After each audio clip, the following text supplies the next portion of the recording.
I want you to imagine a concept that sounds, on paper, like an absolute paradox.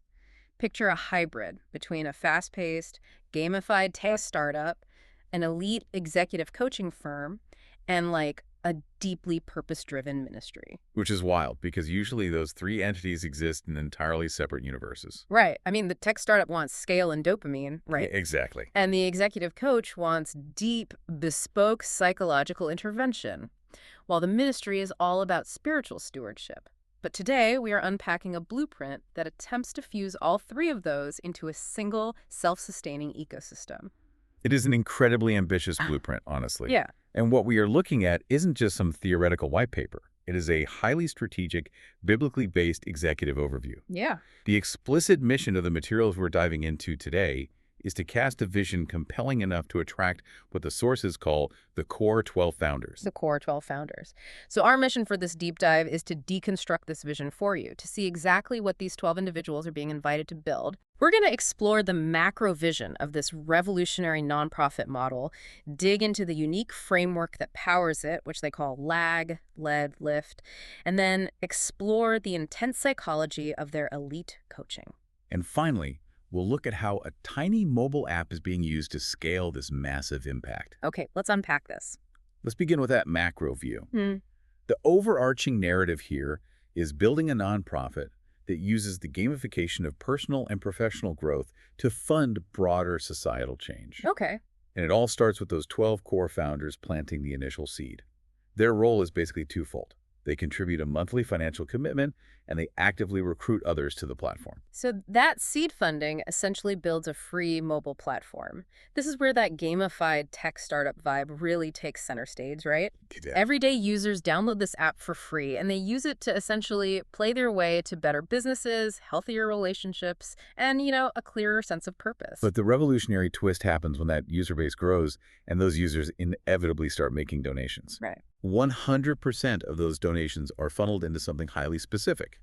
They aren't going to general operating funds or overhead or vague awareness campaigns. Which is usually the trap, right? Right. Those user donations are channeled directly into providing elite advising, consulting, and psychological coaching services exclusively for other nonprofits.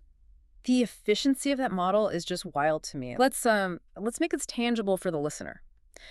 It's almost like a consumer fitness app where your daily workouts not only make you physically healthier, but the actual sweat equity you put into the app somehow directly funds the construction of brick-and-mortar gyms in underserved communities. That is an excellent way to visualize the mechanics. You're getting the personal benefit, but the byproduct is massive systemic philanthropy. What's fascinating here is how this model completely flips traditional philanthropy on its head. Yeah. Because historically, charitable organizations ask for money based on a shared belief in a cause, or sometimes, honestly, just pure donor guilt. Oh, absolutely. The guilt trip is real. And that leads to severe donor fatigue. But this model provides massive, tangible, upfront value to the donor first. The user experiences real, measurable personal growth via the app. And the byproduct of their individual growth is the funding of other charitable organizations. Exactly. The sources call this a continuous cycle of influence. You grow the individual funds the coaching ecosystem grows the struggling nonprofit organization, and the impact is amplified at every single level. It is a brilliant systemic loop. But, any loop requires an engine to keep it spinning. Right. If the whole ecosystem relies on the everyday user actually growing and changing their behavior through an app, we run into a major problem. We've all downloaded productivity apps that end up gathering digital dust on page 3 of our home screens. Oh yeah, the app graveyard. Exactly. So how does the specific app generate actual sustained growth? Well, the engine they use is rooted in a highly specific framework built upon the New Living Translation of the Bible. Oh, wow. Okay. Yeah, it operates on a methodology they call lag, lead, and lift. And mechanically, it essentially mirrors the ancient biblical discipline of sowing and reaping. I really want to break down how those three elements actually function, because the psychology here is subversive, especially for high achievers. Let's start with lag. So lag represents the long-term harvest. This is your overarching goal. We're talking about a horizon of 1 to 3 years. Like a SMART goal. Right. Specific, measurable, achievable, realistic, time-bound. Exactly.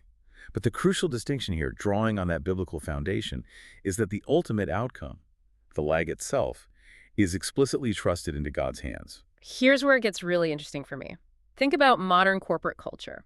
CEOs and executives are practically conditioned to project absolute control over outcomes. Oh, totally. They have to know everything. Right. They build complex forecasting models and create a culture where they practically guarantee the results.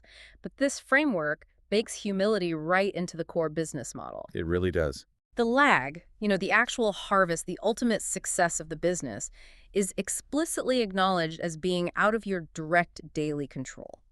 Your human responsibility is strictly narrowed down to the next step, which is the lead. Right, and the lead is defined in the materials as the courage to act. Okay. If the lag is the ultimate harvest, the lead is the daily, mundane act of sowing seeds. These are the consistent actions you execute over a 12-week season. Just a short sprint, basically. Exactly. The framework suggests picking 1 to 5 lead indicators, though it explicitly notes that 3 is the mathematical sweet spot. 3 actions. Right. These 3 actions represent the critical 20% of your efforts to drive 80% of your real results. So instead of waking up panicked about hitting a 3-year revenue target, you literally just wake up and do your 3 lead actions. Yeah. And then there's the lift. Right. Lift actions are the accelerants. These are one-time strategic milestones that elevate everything else you're doing. It's the spark. Like what exactly? It could be joining a gym, hiring an executive assistant, or investing in a specific software package. It's a single, definitive action that permanently raises your overall capacity to execute those daily lead indicators. I really want to linger on the psychological relief valve this creates. Yeah. Because human beings, neurologically speaking, are terrible at sustaining motivation for a distant, multi-year goal. The finish line is just too far away, the variables are infinite, and that creates this chronic, low-grade anxiety. It creates total paralysis. Yeah. By separating the distant outcome, the lag, from the daily action, the lead, you effectively sever the anxiety of the outcome from the motivation to act. Wow. You grant the user psychological permission to simply focus on faithful, consistent, manageable action within a short 12-week sprint. You don't have to worry about the 3-year harvest. You just have to water the seeds today. That is so freeing, but a framework is useless if people don't engage with it. Very true. Which brings us back to the delivery system, the Pack 6 tiny mobile app. The sources describe the interface, and it has a very distinct, aggressive energy. You open it up, and it literally greets you with, what time is it? Game time. It is highly intentionally gamified. It guides users through a quick setup of their lag and lead indicators. Yeah. From there, it tracks something called your avatar health. Okay, avatar health. Yeah, and the interface is incredibly stripped down by design. You literally just tap a plus sign after completing a lead action. The goal is sheer consistency over complexity. Let's talk about the mechanism of that avatar health, because it sounds silly on the surface, but there is deep behavioral science at play here. Oh, absolutely. When you tie an abstract, unglamorous daily habit to a visual, virtual avatar that upgrades or takes damage based on your actions, you are directly hijacking the brain's dopamine reward system. You get an immediate, visible hit of progress for doing a mundane task. You are artificially closing the feedback loop. In the real world, doing 20 push-ups today doesn't change what you see in the mirror tomorrow. The lag takes too long. The avatar health provides the immediate psychological reward required to sustain the habit long enough for the actual real-world harvest to arrive. Okay, I have to play devil's advocate for a second, though. Go for it. We are talking about a massive transformative vision. We are pitching these 12 core founders on funding elite-level intervention for struggling, burned-out nonprofits. Right. Can a simple mobile app where you just tap a plus sign to feed a digital avatar legitimately replicate the deep psychological coaching that usually requires a human being sitting across from you? That is the critical tension in this entire ecosystem. Yeah. And the blueprint addresses it directly through what they call the iceberg approach. The iceberg approach. Yeah. The app was never designed to replace the human coach. It is designed to optimize them. Think of an iceberg.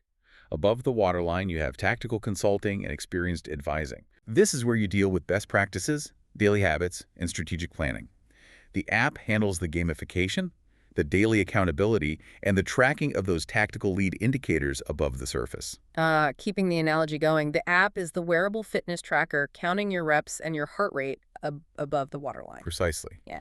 Which frees up the actual human coaches, the elite professionals being funded by this entire ecosystem, to dive below the waterline with these nonprofit leaders. Got it. Below the surface is where the deep psychological coaching happens. This is where leaders confront deep-seated emotional obstacles, systemic burnout, and behavioral blind spots. That makes total sense. Because if an elite human coach had to spend all their hourly time just acting as an accountability partner, checking if the leader did their daily tasks, they would never get to the transformative deep water work. That division of labor is crucial. The sources detail a framework used for this deep water coaching called AAA. Awareness, action plan, and achievement. Right. And a major mechanism for driving that achievement phase is eliminating what the blueprint calls the tyranny of the urgent. They utilize a tool called the VMAP, which stands for Virtual Momentum Action Plan. The tyranny of the urgent is the silent killer of organizational leadership. Oh, without a doubt. It is the phenomenon where a leader abandons their strategic vision because they are constantly putting out the immediate fires that pop up in their inbox or on Slack. The VMP is a living, digital, one-page business plan designed to combat this. But how does a one-page digital document actually change behavior, though? Because, every executive has a to-do list. It acts as a cognitive forcing function. When a new urgent fire appears, the leader is trained to filter it through the VMP. Does this emergency align with the documented single-page strategy we agreed upon? If not, it is delegated or ignored. It provides the psychological armor required to say no to immediate demands, keeping the leader focused on high-impact outcomes rather than reactive stress. And that reactive stress is precisely why we need the human element. If you are going to attract these 12 core founders to write significant checks, they need to see the real-world human stakes. That's really. What kind of transformations are actually happening below that waterline when a coach intervenes? The sources provide some incredible detail here. One of the core concepts they use to pull leaders out of that reactive state is finding their sweet spot. Okay. The blueprint defines the sweet spot as the intersection of three things: purpose, passion, and profit. The coaching objective is to get a leader to spend 75 to 80% of their time operating right in the center of those three overlapping circles. Which honestly sounds like a generic corporate fantasy. We've all seen Venn diagrams like that in boring seminars. Yeah, true. But the real friction is why it is so incredibly difficult for a CEO to stay in that sweet spot. The sources share a story of a real estate and property management leader. This executive was just exhausted. Yeah, completely burned out. He was running around all day, surrendering all his time to immediate tasks, fighting those daily fires we just talked about. He was keeping the company afloat, but he was miserable. He was completely consumed by the tyranny of the urgent. He had slowly drifted out of his sweet spot because he believed his value was entirely in his output, in his ability to solve every micro problem. Right. So the coaches step in and they do a sweet spot analysis. And they discovered his true sweet spot wasn't in operational problem solving at all. It was centered entirely around people. Oh, wow. Yeah. He was naturally gifted at leadership and connection, but he had completely abandoned those strengths to micromanage tactical tasks.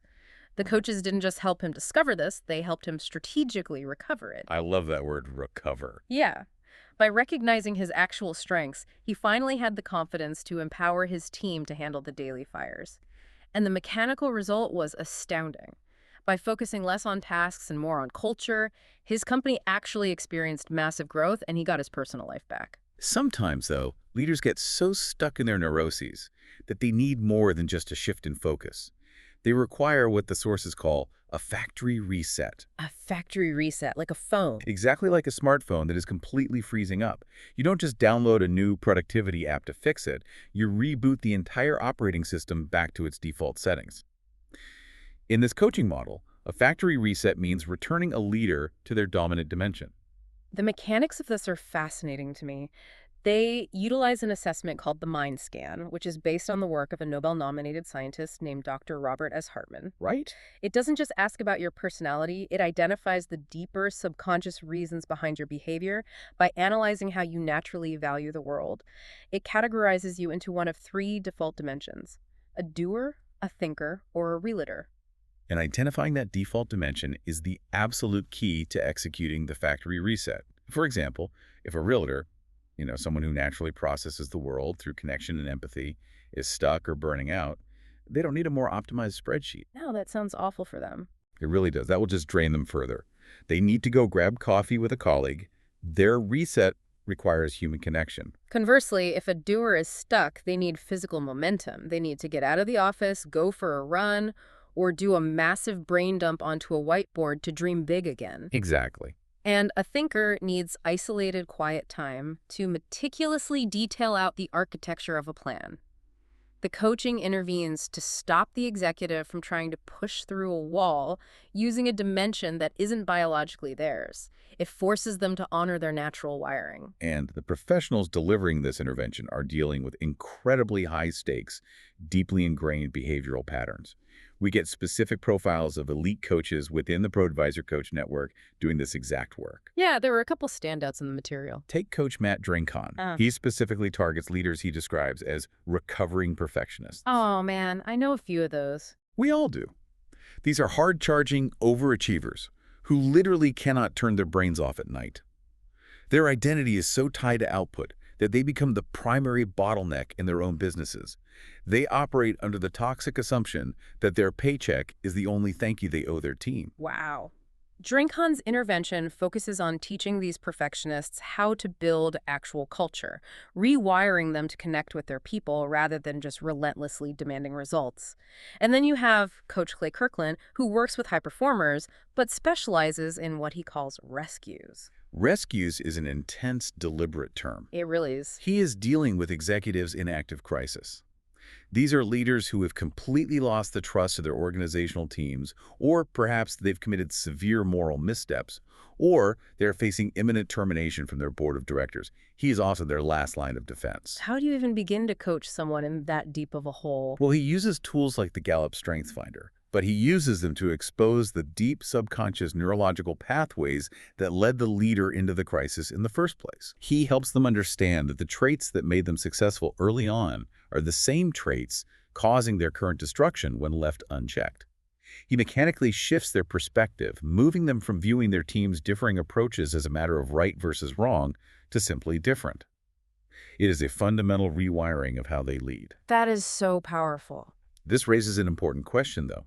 When we look at the broader landscape of nonprofits, organizations trying to solve homelessness, human trafficking, severe educational disparities, how many of those vital nonprofit leaders are currently operating as recovering perfectionists? Right. How many are on the absolute verge of burnout or are in desperate need of a rescue because the systemic stress has totally eroded their ability to lead? The tragic reality of the nonprofit sector is that almost none of those leaders have the operational budget to hire a Matt Drinkon or a Clay Kirkland. No, of course not. Elite executive coaching, the kind that does deep-water mind scans and sweet spot analysis, is a luxury historically reserved for Fortune 500 companies with massive professional development budgets. Precisely. Which brings us all the way back to the core blueprint, the overarching mission, and the strategic pitch to those 12 core founders. So what does this all mean?